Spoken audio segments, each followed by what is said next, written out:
اعوذ باللہ من الشیطان الرجیم بسم اللہ الرحمن الرحیم۔ تمام تعریفیں اللہ رب العزت کی ذات کے لیے ہیں جس کے مثل کوئی نہیں، اور رسول صلی اللہ علیہ وسلم پر سلام۔ اللہ رب العزت جانتا ہے جو خشکی پر ہے اور تری میں ہے۔ اللہ رب العزت ہر چیز کا علم رکھتا ہے، اور اللہ رب العزت نے ہر چیز کو اپنی بین کتاب میں بیان فرما دیا ہے۔ اللہ رب العزت ہر کھلی اور چھپی چیز کو جانتا ہے۔ بے شک وہ اللہ واحد رب العزت ہے، اور اس کا علم ہر چیز کو شامل کرتا ہے۔ اور میں گواہی دیتا ہوں کہ محمد صلی اللہ علیہ وسلم اللہ کے رسول ہیں، اور میں محمد صلی اللہ علیہ وسلم کو اللہ رب العزت نے وہ علم عطا فرمایا جو آپ کے پاس نہ تھا۔ آپ کے اصحاب پر اور آپ کی آل پر درود و سلام ہو۔ اے حاجیوں اور اے ایمان والو، آپ جہاں کہیں بھی ہیں اللہ رب العزت کا تقوی اختیار کریں۔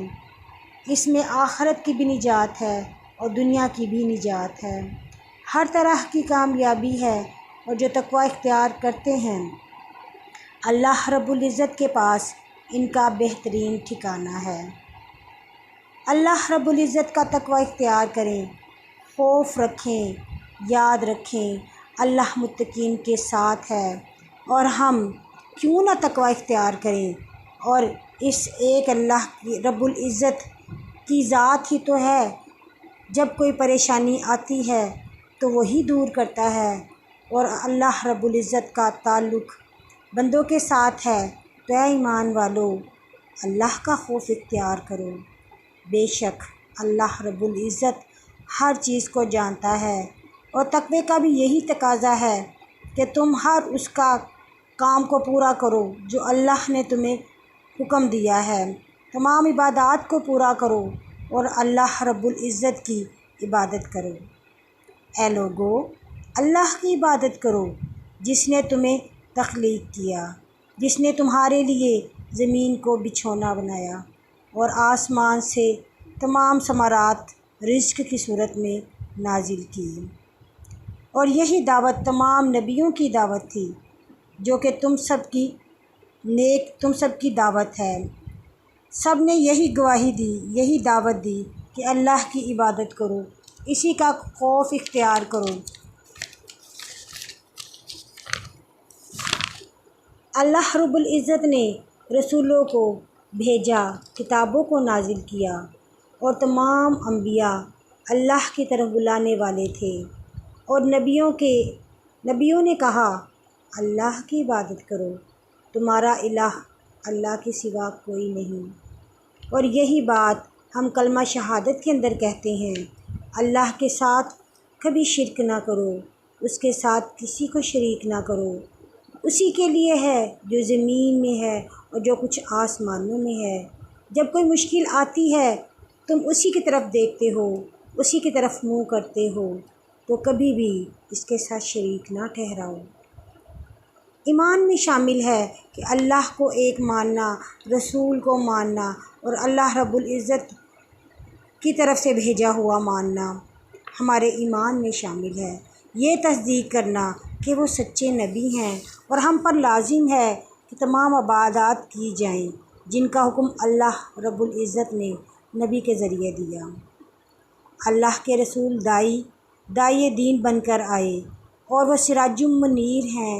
اور اللہ کے رسول صلی اللہ علیہ وسلم نے فرمایا، اسلام 5 بنیادوں پر کھڑا ہے: اللہ کو ماننا، رسول کو ماننا، نماز ادا کرنا، زکوٰۃ ادا کرنا، حج اور رمضان کے روزے رکھنا، اور حج بیت اللہ کرنا۔ اللہ رب العزت نے نماز قائم کرنے کا حکم دیا۔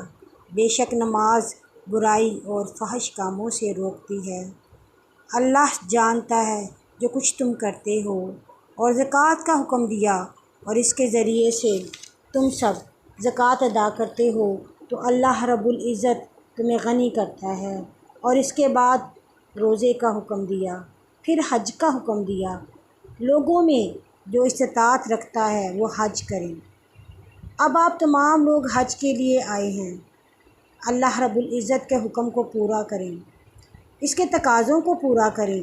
حج ایک خاص معلوم مہینے کے اندر ہے، کوئی فسوق، کوئی جدال، کوئی لڑائی نہ کریں۔ بے شک بہترین سامان سفر وہ کیا ہے؟ تقویٰ ہے، اللہ کا خوف ہے۔ انصاف یہ ہے کہ تم اللہ کی ایسے عبادت کرو جیسے تم اسے دیکھ رہے ہو، اگر تم نہیں بھی دیکھ رہے تو وہ تمہیں دیکھ رہا ہے۔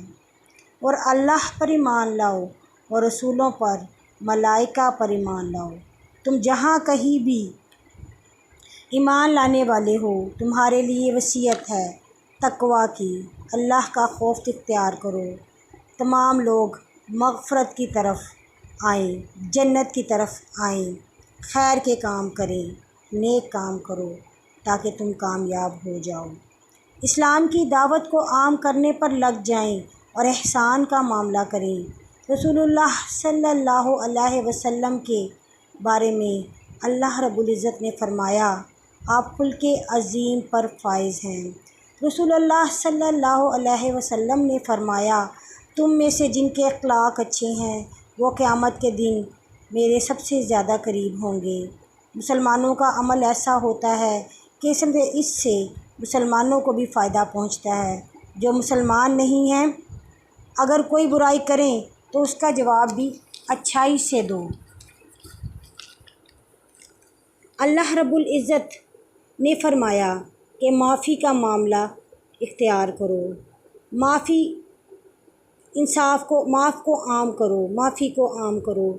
اللہ رب العزت نے فرمایا کہ اللہ کا وعدہ سچا ہے، لہٰذا اچھے اخلاق کو سنوارو، اچھا معاملہ اختیار کرو، لغو باتوں سے بچو۔ یہ بات بھی کہی کہ تم میں سے جو لغو بات کرے گا اس کی طرف توجہ مت دو۔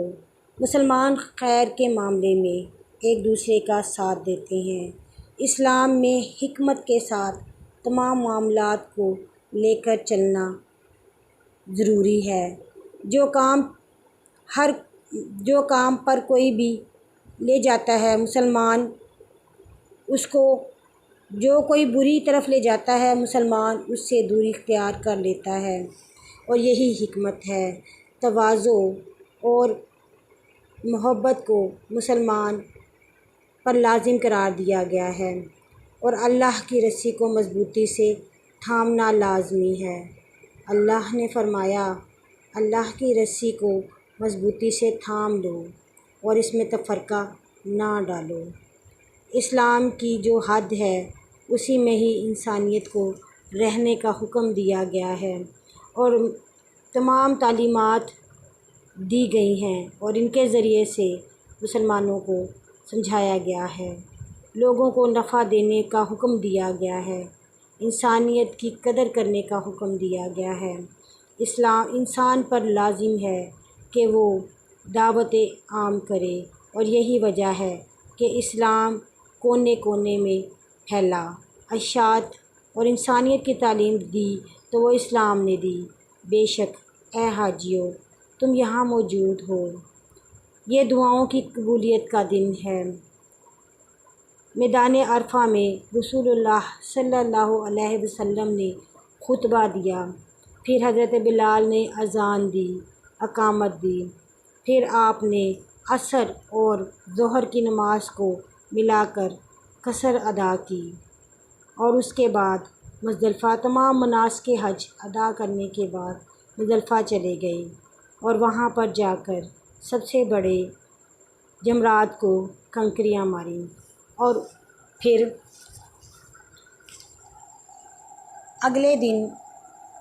اگلے جو جمرات تھے ان کو بتدریج 3 دن کنکریاں ماریں، پھر حلق کیا، اور پھر ایام تشریق میں اللہ رب العزت کی تکبیرات پڑھتے رہے۔ یہ ہماری دعاؤں کو سننے کا دن ہے۔ یا اللہ ہماری دعاؤں کو پورا فرما، ہماری دعاؤں کو سن لے۔